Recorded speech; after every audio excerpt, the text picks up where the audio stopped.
I believe everybody has a story. Check out this story. I was birthed in the church. You pretty much could have swore that my mom had birthed me at the altar. I've been in church all my life. I served on the usher board.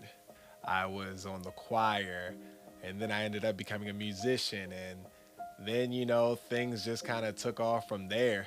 I was playing the piano every Sunday, but then, also on the weekends, I was out drinking and partying with my friends. I was the type of person that if the party was there, I was there. And I wanted to be there every single week. Then one day, God just got me. I remember distinctly, I was going out to a youth retreat. It was actually called a campus preview weekend.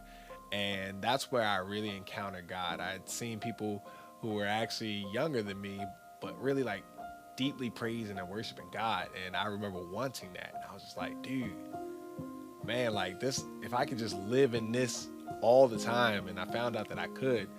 And it was around that time that somebody was telling me like, yo, if you really want to be a part of this, then this program, then you're going to have to give up this, that, and the third. And you're going to have to give up sex. And I'm like, sex? Like, that ain't happening, Like, nah, man, I can't get that up.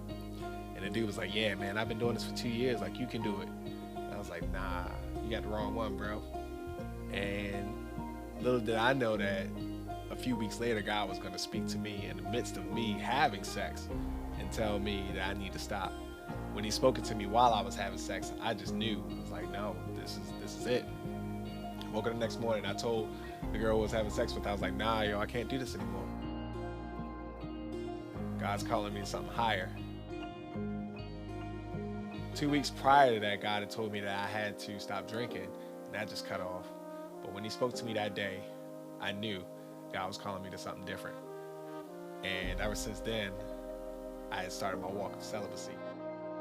So I walked that about 7 years. No, it was about 6 years I was just celibate. And, just focusing on God, focusing on what it is that he had me to do. And there were people and there were temptations there. And, there was one time in particular where I really remember that I was about to just give it all up because I kept saying no over and over again. God has blessed me with a beautiful wife, Chantel, who I'm beyond grateful for. I couldn't imagine being with anyone else except for her. And she's just been such a big part of my life, even just getting to this point. I'm beyond grateful, man. God is great. Like, if you just hold out as long as you can, trust me, God, he'll come through every single time. That's pretty much where I'm at now. God has given me so many opportunities, through my music, even with the shirt and the clothing line. God has given me so many opportunities, and I'm beyond grateful. I could not have asked for this anywhere else. I know that if he can do it for me, he can do it for you, man. Like, it's been a great journey, and I'm so excited to see where he would have me to go next. Sky's the limit. And I know that if he can do it for me, he can do it for you. And that's my story. What's yours?